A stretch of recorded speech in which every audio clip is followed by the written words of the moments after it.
Perkenalkan, nama saya Rono Pencar Saragi. Saya dari sebelumnya 4. Di video ini saya akan menjelaskan tentang Kerajaan Sriwijaya. Kerajaan Sriwijaya adalah kerajaan bunda bercorak maritim yang mengontrol jalur perdagangan di jalur utama Selat Malaka. Sriwijaya memiliki hubungan yang erat dengan Jawa, terutama karena relasi raja-rajanya yang berasal dari Jawa. Kemunculan Sriwijaya pada abad ke-6 Masehi sendiri masih menimbulkan sejumlah pertanyaan karena ekstensinya yang lebih lambat dibandingkan kota-kota di Asia Tenggara. Mengingat perdagangan antara Romawi, India, Cina telah berkembang pesat. Sementara posisi Sriwijaya di pesisir Sumatera Timur merupakan bagian dari jalur utama tersebut. Letak dari Sriwijaya sendiri masih dipersoalkan hingga saat ini. Pendapat yang cukup populer adalah yang dikemukakan oleh Gekodes pada tahun 1918 bahwa pusat Sriwijaya ada di Palembang.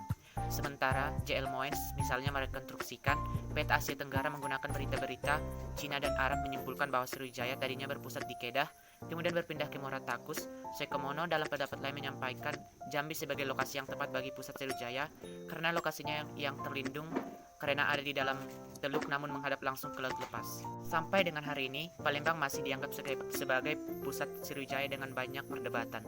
Jambi, Kedah, Chaiya, atau Thailand Selatan, dan bahkan Jawa sempat dinyatakan sebagai pusat Sriwijaya karena penemuan dari masing-masing peneliti. Pendirian Sriwijaya juga merupakan bagian yang sulit dipecahkan oleh peneliti, karena dalam sumber-sumber yang ditemukan tidak ada struktur genealogis yang tersusun rapi antar Raja Sriwijaya. Prasasti Kedukan Bukit tahun 682 Masehi menyebutkan nama Dapuntah Hyung, dan Prasasti Talang Tuo tahun 684 Masehi memperjelasnya menjadi Dapuntah yang Sri Jayayansa. Kedua prasasti ini adalah penjelasan tertua mengenai seseorang yang dianggap sebagai raja atau pemimpin Sriwijaya. Berdasarkan prasasti Kota Kapur tahun 686 Masehi, di Pulau Bangka Sriwijaya diperkirakan telah berhasil menguasai Sumatera bagian selatan, Bangka dan Belitung, bahkan sampai ke Lampung. Bukti ini juga menyebutkan bahwa Sri Jayanasa bahkan mencoba untuk melancarkan ekspedisi militer menyerang Jawa yang dianggap tidak mau berbakti kepada Maharaja Sriwijaya. Peristiwa ini terjadi pada waktu yang kurang lebih bersamaan dengan runtuhnya Kerajaan Tarumanegara di Jawa Barat dan Kerajaan Holing atau Kalingga di Jawa Tengah, yang biasa saja terjadi karena serangan yang dilancarkan oleh Sriwijaya. Struktur genealogis raja-raja Sriwijaya banyak terputus dan hanya didukung bukti-bukti yang dianggap kurang kuat. Berikut adalah nama-nama raja-raja Sriwijaya yang sedikit banyak disepakati oleh para ahli setelah ada Puntah yang Sri Jayanasa. 1. Sri Indrawarman.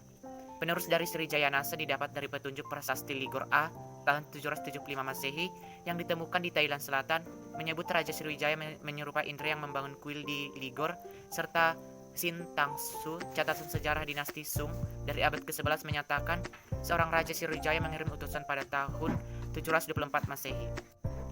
2. Raja Dharanindra. Setelah kekuasaan Sri Indrawarman, poros kekuasaan Sriwijaya beralih ke Jawa, yaitu Kerajaan Medan yang berpusat di Mataram, Jawa Tengah. Dharanindra muncul dari prasasti Ligor B dan prasasti Nalanda di India dengan gelar Sailendramastilika Sri Wiradawarimatana. Raja Saramatungga. Ada dua pendapat mengenai Saramatungga, apakah ia anak atau cucu dari Dharanindra.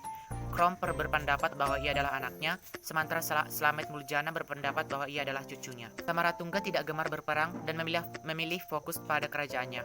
Salah satunya menyelesaikan pembangunan Candi Borobudur di Muntilan, Jawa Tengah. 4. Rakai Pikatan.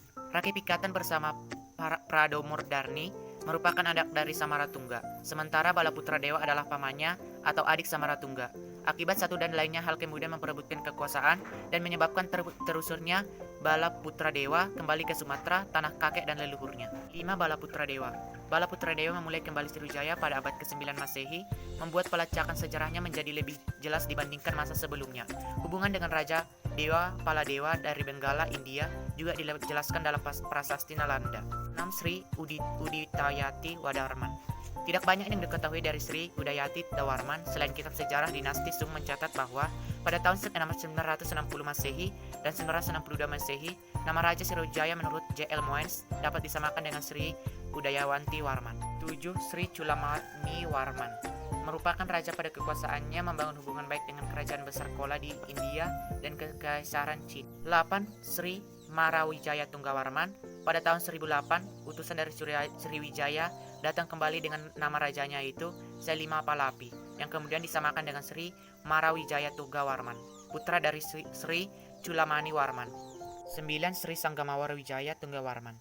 Nama ini diketahui melalui prasasti Tanjore tahun 1030 Masehi yang menyatakan bahwa Sriwijaya telah takluk pada serbuan Rajendra Koladewa dari kerajaan Kola. Meski begitu, Sriwijaya masih berdiri dan mengirimkan utusan kepada dinasti Sung pada tahun 1028. Masa kejayaan dan kemunduran Kerajaan Sriwijaya. Bala Putra Dewa dianggap sebagai raja yang membawa Sriwijaya ke puncak kegemilangannya. Namun pada dasarnya, Sriwijaya mengalami masa kekuasaan yang gemilang sampai ke generasi Sri Marawijaya. Hal ini dikarenakan raja-raja setelahnya disibukkan dengan peperangan dengan Jawa pada 922 Masehi dan 1016 Masehi. Dilanjutkan oleh Kerajaan Kola pada tahun 1017 dan 1028 serta melawan Raja Sri Sanggamarawijaya. Kemunduran Sriwijaya tidak lain adalah karena 3 kali serangan Kerajaan Kola sehingga melemahkan kekuasaan di Selat Malaka. Hal ini membuat kekuatan-kekuatan lain bermunculan untuk menggantikannya. Salah satunya adalah Jambi yang pada tahun 1082 mengirimkan utusannya sendiri ke Cina. Memasuki abad ke-13, sebuah kerajaan di Sumatera kembali menguasai daerah selat, namun para ahli menyatakan bahwa itu adalah Melayu Dharmasaraya yang didukung dengan adanya ekspedisi Pamalayu dari Singgasari yang dicatat dalam kitab para raton. Peninggalan yang menyatakan Kerajaan Sriwijaya antara lain adalah 1. Prasasti Kedudukan Bukit tahun 682 Masehi. Bukti pertama pendirian Kerajaan Sriwijaya dan berisi informasi pertama mengenai Raja Dapun Tahyang. 2. Prasasti Talang Tuo tahun 684 Masehi. 3. Prasasti Ligor, Thailand tahun 775 Masehi. 4. Prasasti Kota Kapur tahun 686 Masehi. 5. Prasasti Telaga Batu. 6. Prasasti Leiden tahun 1005 Masehi. 7. Candi Muara Takus. 8. Prasasti Nalanda India tahun 860 Masehi. Demikian video saya tentang Kerajaan Sriwijaya. Atas perhatian Anda saya ucapkan terima kasih.